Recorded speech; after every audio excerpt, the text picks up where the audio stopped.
옳게 물 한 잔만 가져와 줄래? 어디서 눈치를 보고 있어? 큰 며느리가 신의 시중도 못 들어? 정숙은 얼른 물컵을 집어들고 물을 따랐습니다. 이거 말고 얼음물로 갖다 줘. 나는 찬물 아니면 안 마셔. 옳게. 나 부탁 좀 하나 해도 돼?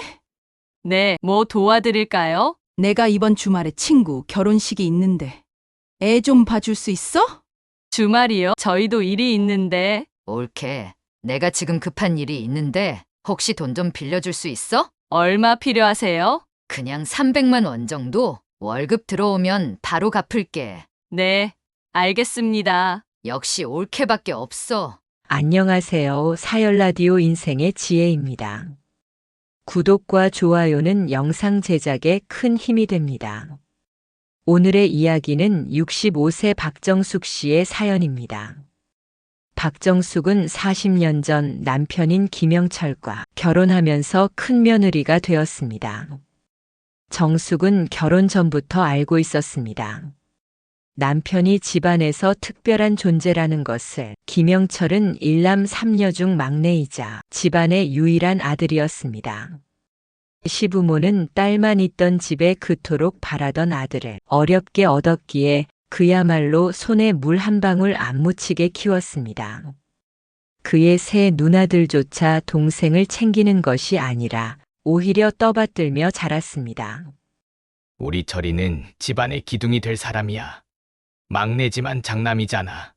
철이는 밖에 나가면 대접받아야 해. 누나들이 잘 돌봐야 해. 영철이 태어나던 날 시어머니는 온 동네가 떠들썩할 정도로 잔치를 벌였다고 했습니다. 우리 집안에 드디어 아들이 태어났다. 대를 이을 장남이다. 그때부터 영철은 특별한 존재가 되었습니다. 그의 누나들은 어려서부터 부모님께서 하시는 말을 귀에 못이 박히도록 들으며 자랐습니다. 너희는 철이 잘 챙겨야 한다. 우리 철이는 공부만 하면 돼. 철이한테는 허드렛일 시키지 마라. 누나들은 자연스럽게 동생을 왕자처럼 대하게 되었습니다. 영철이 국민학생이었을 때 누나들은 시어머니의 지시에 따라 동생의 신발을 닦아주고 책가방을 챙겨주었습니다. 엄마, 철이도 이제 신발 정도는 혼자 닦을 수 있잖아요. 뭐? 철이가 장남인데 너희가 당연히 해야지. 그뿐만이 아니었습니다. 명절이 되면 누나들은 부엌에서 일을 해야 했지만 영철은 거실에서 TV를 보거나 간식을 먹으며 편히 앉아 있었습니다. 엄마, 철이도 좀 도와야 하는 거 아니야? 얘가 미쳤나? 철이는 남자야. 남자가 부엌에서 뭐 하려고? 너희가 알아서 해. 그렇게 영철은 평생을 누나들과는 다른 대접을 받으며 자랐습니다. 국민학교 때는 누나들이 도시락을 싸주었고 중학교 때는 옷을 개어주었으며 고등학교 때는 누나들이 영철의 과외비를 벌기 위해 아르바이트를 하기도 했습니다. 그리고 성인이 되어서도 그는 한 번도 설거지나 청소를 해본 적이 없었습니다. 정숙과 결혼한 후에도 그의 특별 대접은 끝나지 않았습니다. 결혼식을 마친 그날 밤 시어머니는 정숙에게 엄숙한 목소리로 말했습니다.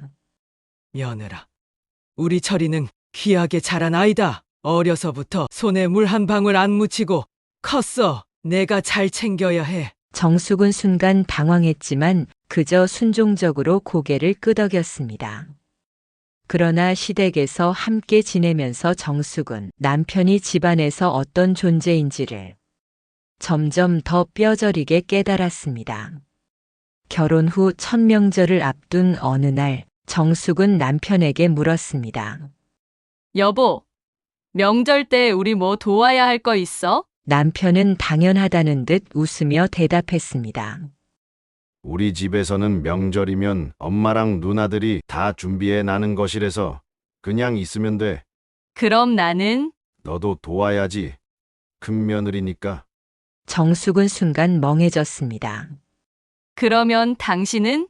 영철은 태연하게 대답했습니다. 나는 남자잖아. 우리 집에서는 남자는 명절에 하는 일이 없어. 명절은 여자들이 일하는 날이야. 정숙은 믿을 수 없었습니다. 그게 말이 돼. 누나들이랑 나는 하루 종일 부엌에서 일하고 당신은 앉아서 쉬는 거야? 남편은 정숙이 왜 그렇게까지 흥분하는지 이해하지 못한 듯 고개를 갸우뚱했습니다. 우리 집 원래 그래. 어릴 때부터 그랬어. 정숙은 한숨을 쉬며 중얼거렸습니다. 어릴 때부터 그랬다고 평생 그래야 하는 건 아니잖아. 그러나 영철은 그 말을 듣고도 아무런 반응이 없었습니다. 그때까지만 해도 정숙은 그 말이 그저 농담인 줄 알았습니다. 그러나 명절 당일 그녀는 그 말이 현실이라는 걸 처절하게 깨닫게 되었습니다. 정숙과 남편이 시댁에 도착하자 대문 앞에서부터 북적이는 소리가 들렸습니다. 어머, 우리 철이 왔어? 시어머니가 반가운 얼굴로 나왔고 뒤이어 새 시누이들도 문 앞에 나섰습니다. 막내야, 이제 오네. 옳게. 어서 와요. 그런데 그 인사의 분위기가 달랐습니다. 남편에게는 환하게 웃으며 반겼지만 정숙에게는 그저 형식적인 인사였습니다. 뭔가 이상한데? 형님들은 시댁 안 가셔? 누나들 이번 명절에 안 간다고 하더라고. 매형들이랑 대판 싸웠다나 뭐라나? 그러나 깊게 생각할 겨를도 없이 시어머니가 손짓하며 말했습니다. 얘야, 얼른 부엌으로 들어가서 음식 준비해야지. 네, 어머님. 정숙이 당황하며 대답하는 사이 남편은 자연스럽게 거실로 향했습니다. 마치 자신은 부엌과 상관없는 사람이라는 듯 정숙은 멀어지는 남편의 뒷모습을 바라보다가 결국 묵묵히 부엌으로 향했습니다. 부엌에 들어서자 이미 식재료들이 산더미처럼 쌓여 있었습니다. 당연히 시누이들도 함께 준비하고 있을 거라 생각했지만 부엌에는 아무도 없었습니다. 그때 첫째 시누이가 부엌 문을 살짝 열더니 고개만 내밀었습니다. 옳게. 전 부칠 거지? 나 기름 냄새 맡으면 두통 와서 못 도와줘. 네? 아, 네. 알겠습니다. 정숙이 당황하며 대답하는데 둘째 시누이가 뒤이어 말을 던졌습니다. 옳게.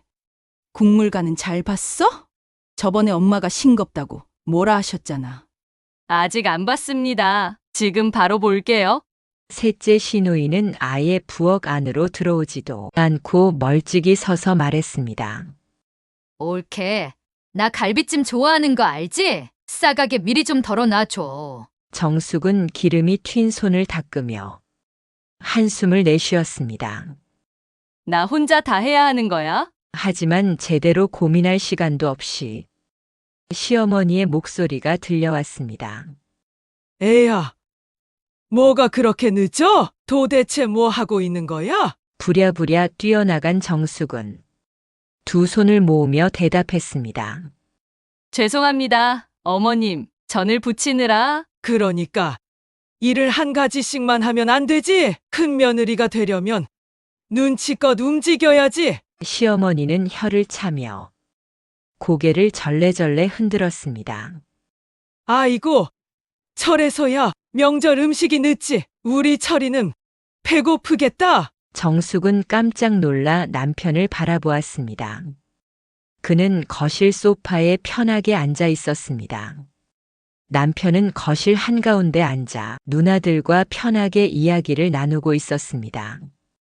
막내야, 요즘 회사 어때? 아, 뭐 그냥 그렇지. 바쁘긴 한데 잘 지내고 있어. 역시 우리 막내. 능력 있지? 명절에는 좀 푹 쉬어. 당연하지. 오랜만에 쉬는 날인데 그 말에 정숙은 순간 손에 쥐고 있던 국자까지 떨어뜨릴 뻔했습니다. 저 사람은 명절이 쉬는 날이구나. 자신은 하루 종일 부엌에서 일하고 있는데 남편은 그걸 당연하게 여기며 쉬고 있었습니다. 첫째 시누이가 남편에게 과일 한 조각을 건네며 웃었습니다. 우리 막내, 많이 먹어. 어릴 때도 이렇게 과일 좋아했잖아. 누나가 깎아주는 과일이 최고지. 정숙은 어이없는 마음에 남편을 향해 다가갔습니다. 여보, 나 너무 힘들어. 형님들도 좀 도와주면 안 될까요? 그러나 남편은 TV에서 눈을 떼지도 않은 채 태연하게 대답했습니다. 그냥 좀 해. 집안 시끄럽게. 정숙은 순간 말을 잃었습니다. 뭐, 괜히 분위기 깨지 말고 그냥 하던 대로 하면 돼. 남편은 무심하게 리모컨을 만지작거리며 그녀를 신경도 쓰지 않았습니다. 정숙은 손에 힘을 주었습니다. 아, 이 사람은 평생 이렇게 살아왔구나. 이제서야 모든 것이 이해되었습니다. 부엌에서 기름이 튀고 가스레인지 위에서 냄비가 끓고 있는 동안 거실에서는 편안한 웃음소리와 TV 소리만이 가득했습니다. 정숙이 부엌에서 허리를 숙이고 일을 할 때 남편은 소파에 등을 기대고 앉아 있었습니다.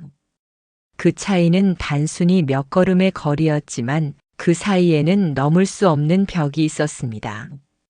그 순간 정숙은 깨달았습니다. 이 집에서 나는 희생하는 사람이고 저 사람은 대접받는 사람이구나. 그제야 속에서 무언가가 끓어올랐습니다. 내가 평생을 이렇게 살아야 한다고? 그녀는 조용히 손을 닫고 깊은 숨을 들이마셨습니다. 그리고 그날 밤 정숙은 허리가 아파 잠을 설쳤습니다. 첫 명절을 치르고 나서 정숙은 한 가지를 확실히 깨달았습니다.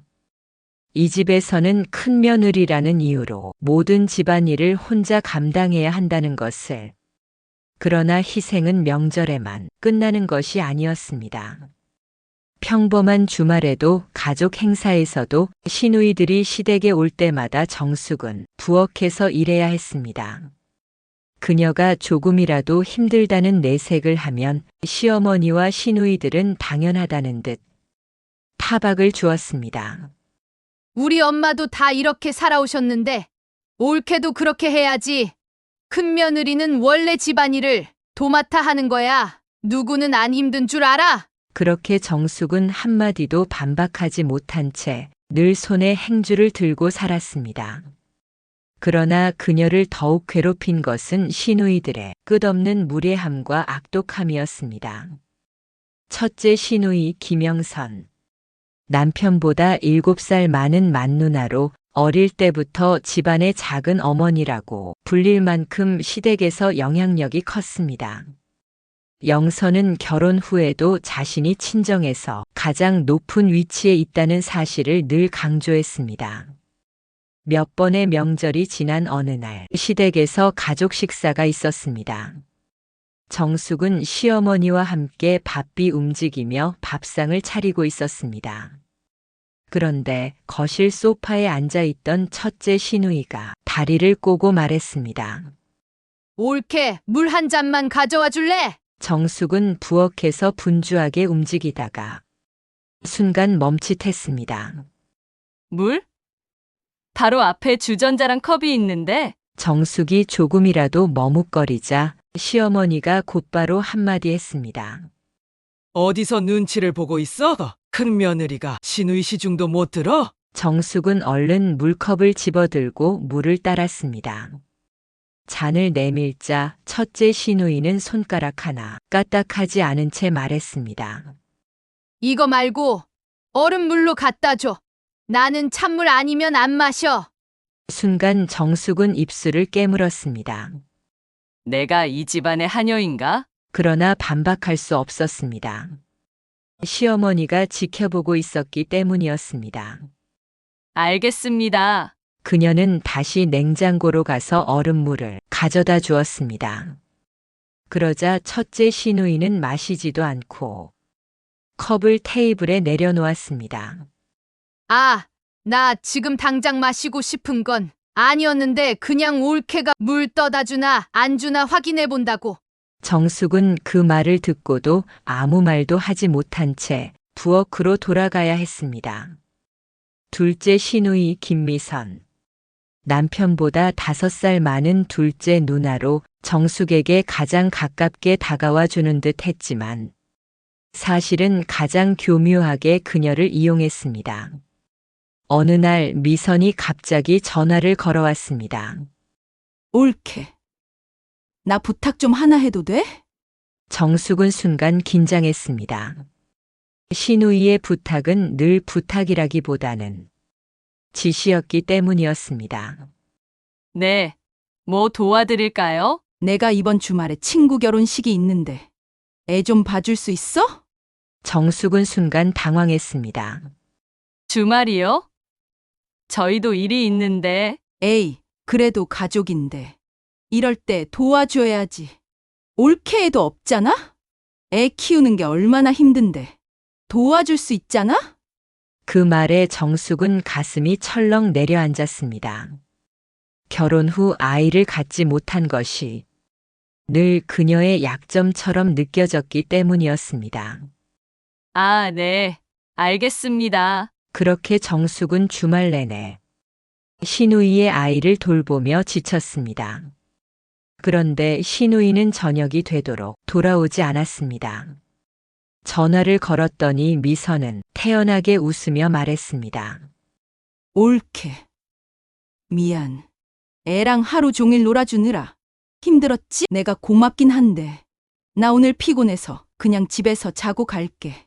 내일 아침에 데리러 갈게. 그녀는 전혀 미안한 기색도 없이 전화를 끊었습니다.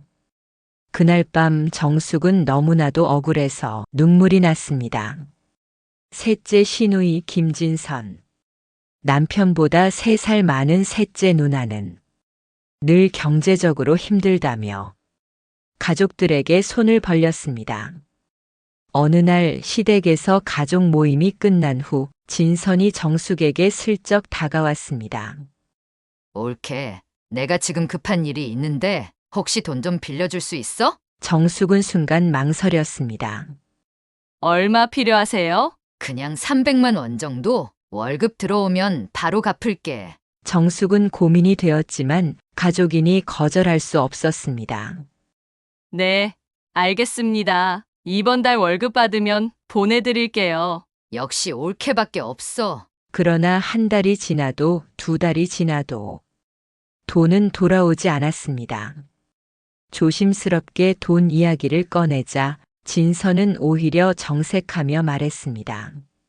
옳게. 가족끼리 돈 문제로 그러는 거 아니야. 내가 갚을 능력이 없어서 안 갚는 줄 알아? 그 순간 정숙은 더 이상 말을 잇지 못했습니다. 어느 날 밤 정숙은 지친 몸을 이끌고 방에 들어왔습니다. 남편 김영철은 이미 침대에 누워 휴대폰을 만지작거리고 있었습니다.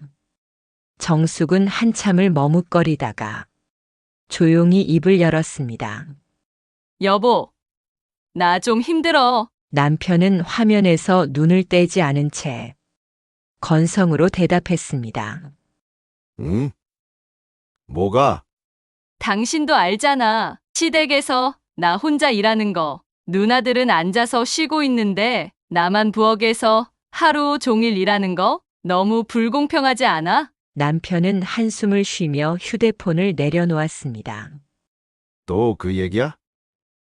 엄마 집에서 모일 때마다 이 얘기 나오는 거 안 지겨워?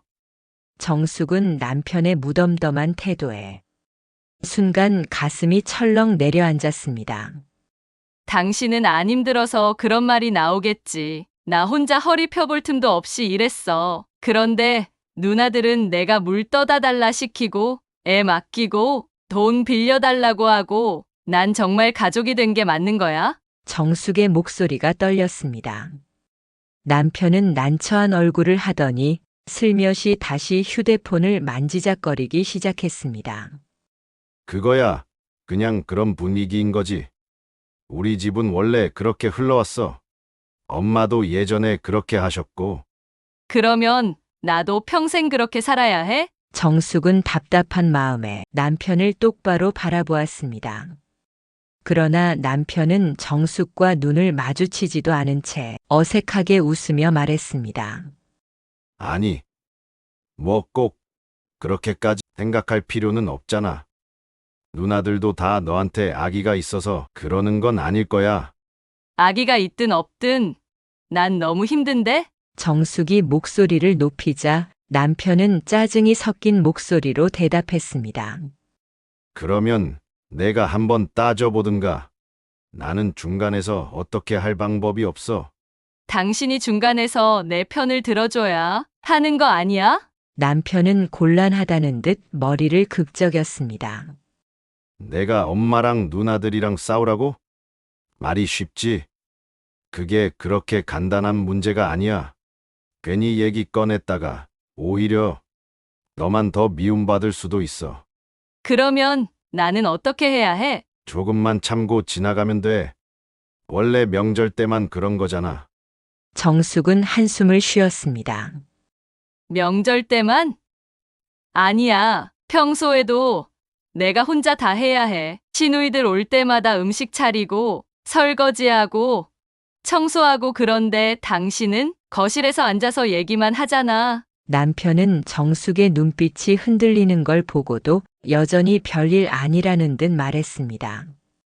그냥 내가 한 번만 더 참으면 안 돼.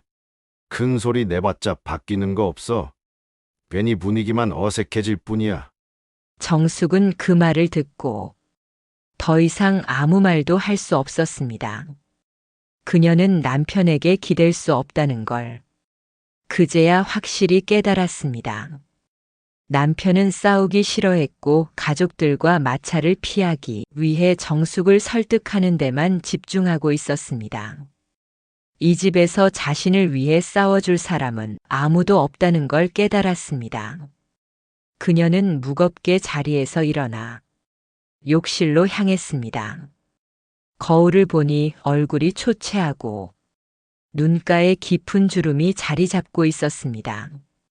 눈물이 흐르려는 것을 꾹 참으며 정숙은 수건을 집어들었습니다. 그 순간 속에서 무언가가 끓어올랐습니다. 결혼 후 40년, 이제 정숙은 65세가 되었습니다. 세월은 그녀의 몸에도 흔적을 남겼습니다. 예전처럼 민첩하게 움직일 수 없었고 허리는 자주 쑤셨으며 무릎이 시큰거리는 날이 많아졌습니다. 그런데도 시댁 식구들은 그녀가 예전처럼 일하기를 바랐습니다. 옳게. 이번 명절에도 잡채는 해야지? 옳게. 김치 담글 때 우리 집 것도 좀 같이 해줘. 옳게. 명절날 아침에 전 부칠 거지? 난 기름 냄새 싫어.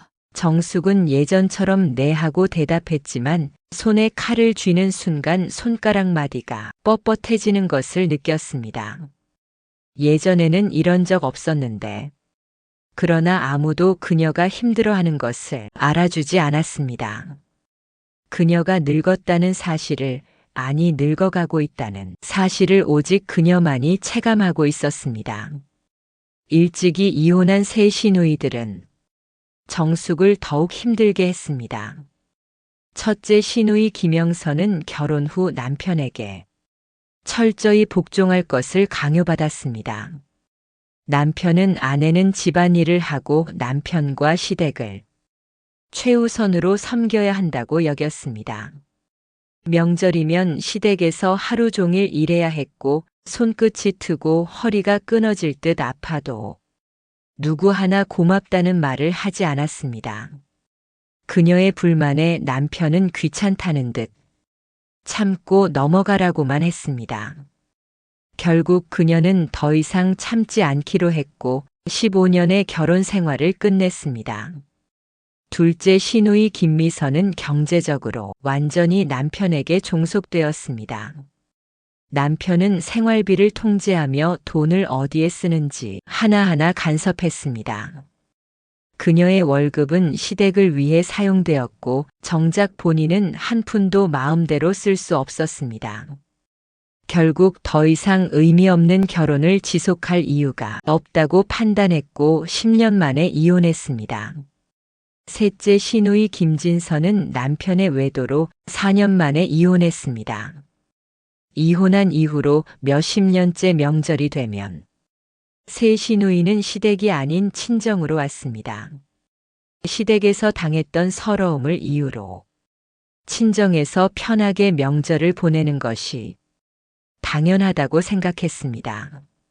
하지만 그 결과 모든 집안일은 며느리인 정숙에게만 떠맡겨졌습니다. 어느 날 정숙은 시장을 다녀오다가 무릎이 순간적으로 꺾이면서 길에 주저앉고 말았습니다. 어머, 괜찮아요? 지나가던 아가씨가 손을 내밀며 도와주었지만 정숙은 부끄러운 마음에 얼른 일어서려 했습니다. 그런데 다리가 말을 듣지 않았습니다. 괜찮으세요? 네, 괜찮습니다. 정숙은 겨우 몸을 일으켜 세우고 집으로 돌아왔습니다. 그러나 다리를 절뚝이며 집에 들어가자마자 식탁 의자에 털썩 앉았습니다. 내가 이렇게까지 힘들었나? 그때 남편이 무심하게 물었습니다. 왜 그래? 어디 아파? 정숙은 순간 울컥했지만 겨우 미소를 지으며 대답했습니다.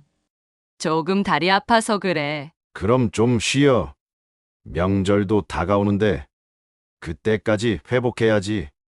그 말을 듣는 순간 정숙은 다시 가슴이 철렁 내려앉았습니다. 나는 이렇게 아픈데 저 사람은 내가 명절에 일을 해야 한다는 것만 생각하네. 이제는 그 모든 것이 당연하게 여겨지는 것이 더 무서워졌습니다. 며칠 뒤 시댁에서는 명절을 앞두고 함께 음식을 준비하는 날이 되었습니다.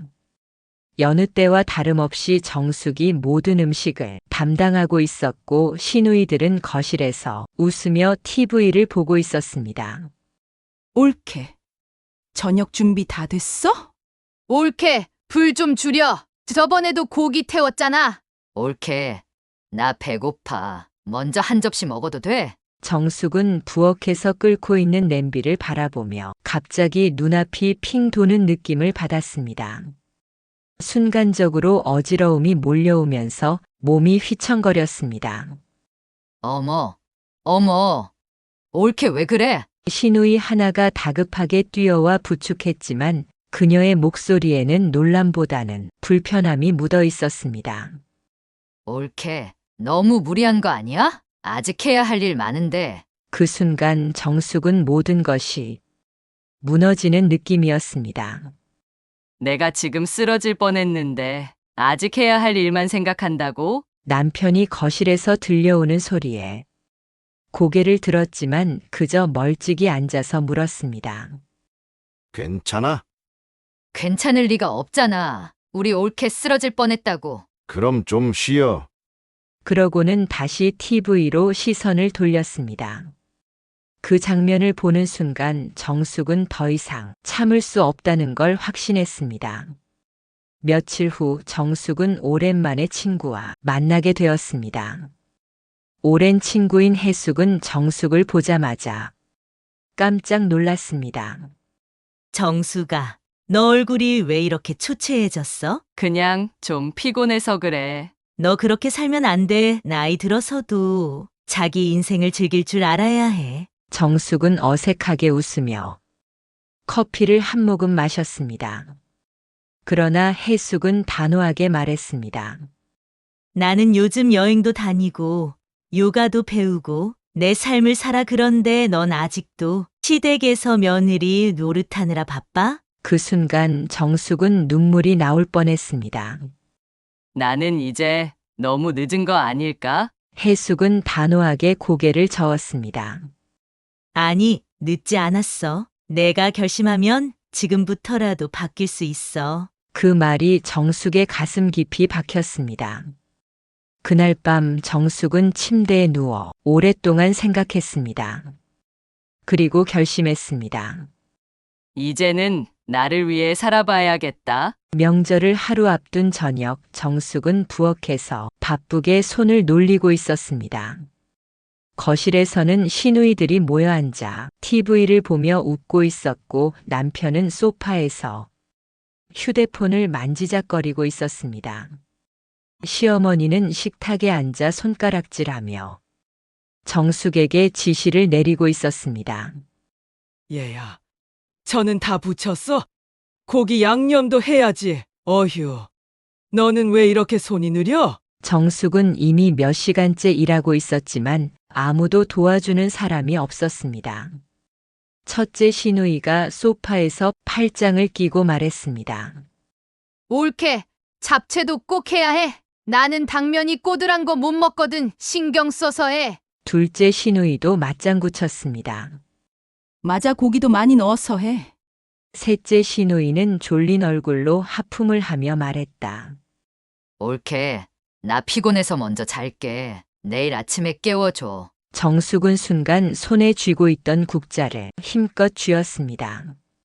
나는 지금까지 이걸 당연하게 받아들였어. 그런데 왜 이 사람들은 당연하게 나를 부려먹지? 그녀는 이미 한계에 다다르고 있었습니다. 그러나 아무도 그녀의 고충을 알아주지 않았습니다. 음식을 다 준비한 후 정숙은 부엌에서 손을 씻으며 거울을 바라보았습니다. 주름이 깊어진 얼굴, 퀭한 눈가. 그 순간 정숙은 결심했습니다. 그녀는 방으로 들어가 조용히 짐을 챙겼습니다. 그리고 새벽 일찍 모든 가족들이 잠든 사이 정숙은 집을 떠났습니다. 그녀는 현관문을 닫으며 조용히 중얼거렸습니다. 이제부터는 내 인생을 살겠습니다. 그녀는 휴대폰 전원을 껐습니다. 다음 날 아침 시댁은 여느 명절처럼 분주해야 했습니다. 그러나 뭔가 이상했습니다. 첫째 시누이가 부스스한 얼굴로 부엌을 둘러보며 중얼거렸습니다. 옳게 어디 갔어? 둘째 시누이도 뒤늦게 눈을 비비며 말했습니다. 그러게. 올케가 우리 깨워줘야 하는데? 셋째 시누이는 소파에서 몸을 일으키며 하품을 했습니다. 옳게 없으면 우리 밥은 누가 차려? 그제야 시어머니가 부엌을 둘러보며 얼굴을 찌푸렸습니다. 이게 뭐야? 아무것도 준비된 게 없잖아. 첫째 시누이가 당황하며 말했습니다. 설마 올케 도망친 거야? 그러나 둘째 시누이는 태연하게 대답했습니다. 아니겠지. 시장 보러 갔나 보지. 그러면 곧 올 거야. 그러나 30분이 지나고 1시간이 지나도 정숙은 돌아오지 않았습니다. 이게 뭐야? 밥도 안 됐고, 국도 없고, 아무것도 없잖아. 시어머니는 테이블을 손으로 탁 치며 화를 냈습니다. 그러나 아무도 움직이지 않았습니다. 첫째 시누이가 말했다. 그럼 우리가 해야 해. 둘째 시누이가 한숨을 쉬며 대꾸했습니다. 우리? 음식하는 거 지긋지긋한데. 셋째 시누이가 중얼거렸습니다. 설마 차례 못 지내는 거야? 그제야 시누이들은 정숙이 없다는 것이 얼마나 큰 문제인지 깨닫기 시작했습니다. 첫째 시누이가 영철을 바라보며 말했습니다. 야, 너도 좀 도와. 그러나 남편은 팔짱을 낀 채 어색한 얼굴로 대답했습니다. 내가 음식을 어떻게 해? 둘째 시누이가 소리쳤습니다. 그럼 그냥 앉아만 있을 거야? 우리가 왜 고생하고 있는데? 네 마누라가 없어져서 그런 거잖아?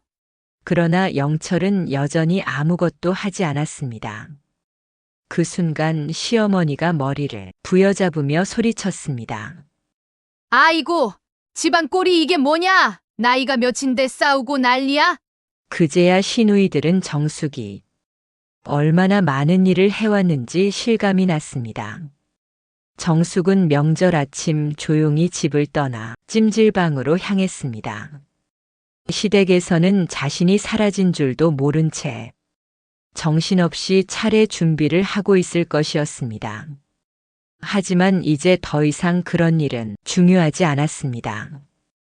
찜질방에 도착한 정숙은 카운터에서 옷을 받아들고 탈의실로 향했습니다. 두툼한 찜질복을 입고 노곤한 몸을 이끌고 뜨끈한 황토방으로 들어갔습니다. 따뜻한 바닥에 몸을 뉘는 순간 긴장이 풀리며 온몸이 나른해졌습니다. 명절이면 당연히 부엌에 서 있어야 한다고 믿어왔던 지난 수십 년의 시간이 떠올랐습니다. 시댁 식구들을 위해 일하면서도 한 번도 고맙다는 말을 듣지 못했던 나날들. 하지만 이제는 달랐습니다. 오늘만큼은 누구의 눈치도 보지 않고 아무런 방해 없이 온전히 자신을 위한 시간을 보낼 것이었습니다. 땀이 맺힌 이마를 닦으며 정숙은 오랜만에 여유롭게 숨을 내쉬었습니다. 한편 남편 김영철은 거실 소파에 앉아 조용히 휴대폰을 만지작거리고 있었습니다. 시누이들은 부엌에서 언성을 높이며 티격태격하고 있었지만 그는 여전히 아무런 개입도 하지 않았습니다. 그때 첫째 시누이 영선이 동생을 향해 날카롭게 쏘아붙였습니다. 야, 너는 뭐하냐? 내 아내가 집 나갔는데 가만히 있어? 남편은 당황한 듯 시누이를 바라보다가 어색하게 웃으며 대답했습니다. 그냥 어디 잠깐 갔다 온 거겠지. 둘째 시누이 미선이 한숨을 쉬며 말했습니다. 너 진짜 모르는구나? 옳게 이번에 제대로 나간 거야. 다시 안 올 수도 있다고. 셋째 시누이 진선이 팔짱을 끼고 고개를 저었습니다. 진짜 바보 같아. 전화 안 해봐? 그제야 남편은 조금씩 불안해지기 시작했습니다. 그는 평생 집안일을 해본 적도 없었고 정숙이 얼마나 많은 일을 했는지 생각해 본 적도 없었습니다. 그녀가 부엌에서 하루 종일 일할 때 자신은 거실에서 TV를 보고 있었습니다. 그녀가 피곤한 얼굴로 식사를 준비할 때 그는 편하게 앉아 밥이 나오길 기다렸습니다. 그녀가 시댁 식구들의 온갖 요구를 감당할 때 그는 모른 척했습니다. 남편은 이제야 깨달았습니다. 그녀가 없으면 아무것도 돌아가지 않는다는 사실을. 그날 이후 정숙은 예전처럼 행동하지 않았습니다. 시누이들이 전처럼 이것저것 부탁해도 예전처럼 묵묵히 들어주지 않았습니다. 옳게 주말에 김치 담그려고 배추 100포기 주문해놨어. 엄마 집으로 아침 일찍 와. 죄송해요. 이번에는 힘들 것 같아요. 제가 지금 너무 몸이 안 좋아서. 영선은 순간 당황했지만 아무렇지 않게 대답했습니다. 그럼 그 많은 배추 누가 담그라고? 형님들 세 분께 부탁드릴게요. 주말이 되어 김치를 담그기 시작했고 너무 오랜만에 하는 김치라 양념이 실패해 밍밍한 김치가 되어버렸고 배추를 버무리느라 허리가 끊어질 듯 아팠습니다.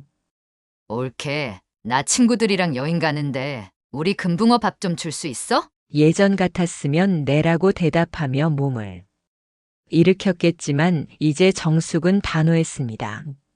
죄송해요.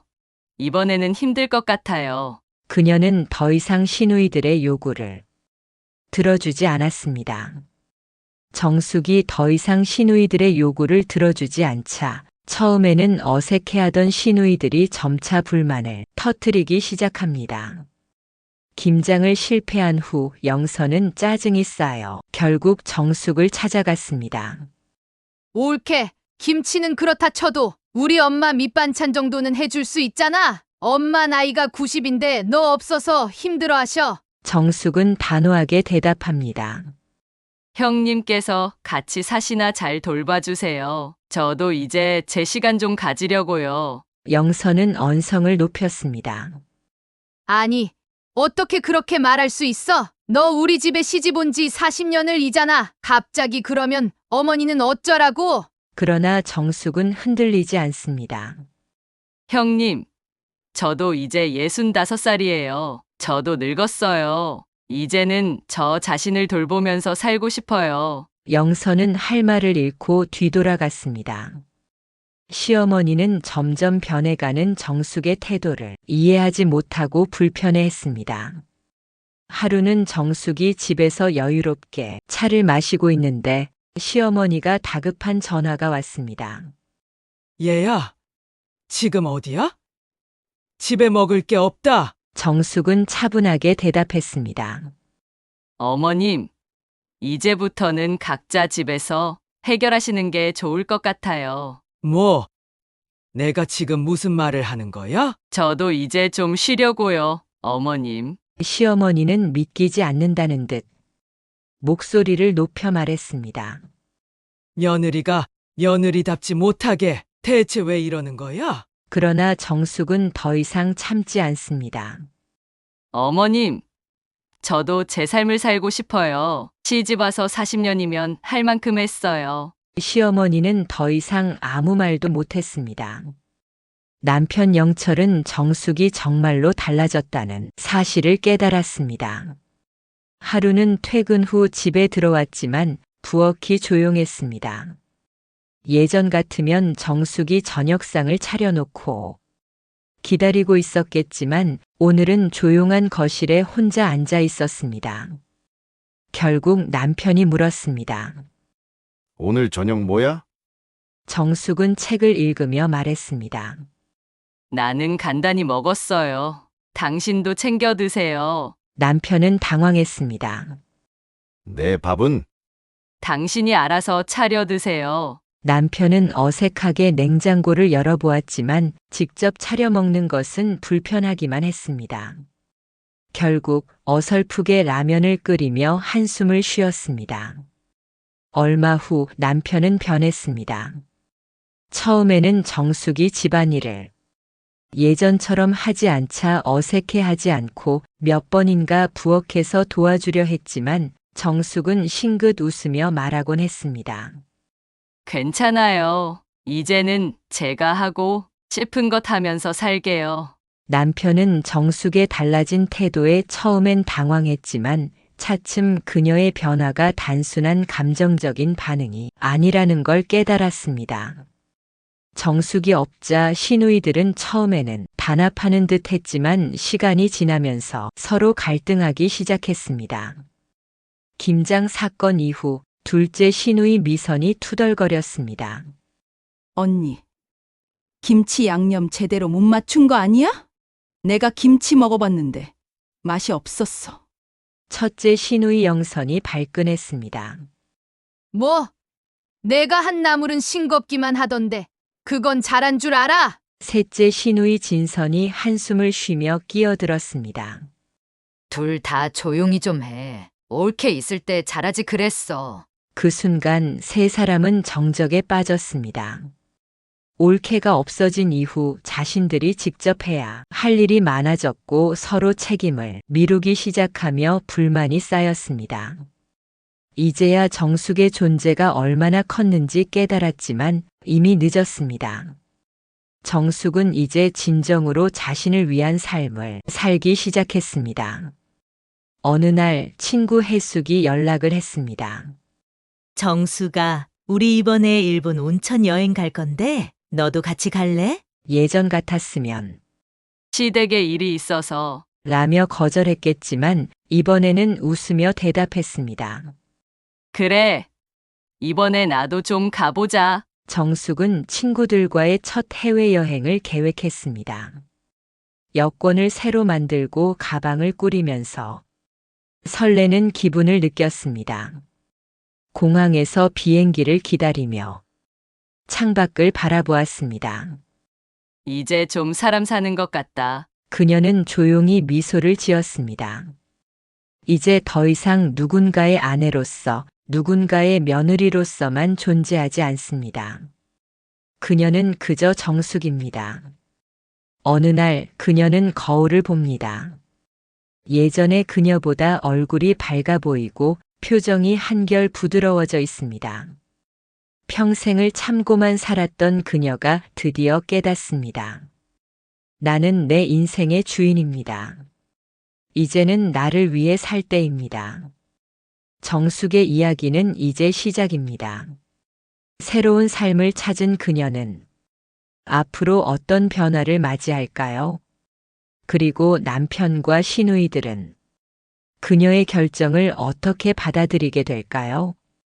이 영상을 보고 있는 분들 중 애도 정숙 씨처럼 평생을 참고 살아온 분들이 있을 거예요. 하지만 이제는 그러지 마세요. 당신도 소중한 사람이고 당신의 인생도 중요합니다. 이제는 당신을 위해 살아야 할 때입니다. 여러분은 어떤 선택을 하시겠어요? 오늘의 이야기는 여기까지입니다. 댓글로 여러분의 생각을 남겨주세요. 끝까지 시청해 주셔서 감사합니다. 오늘 영상이 도움이 되셨다면 구독과 좋아요 부탁드립니다.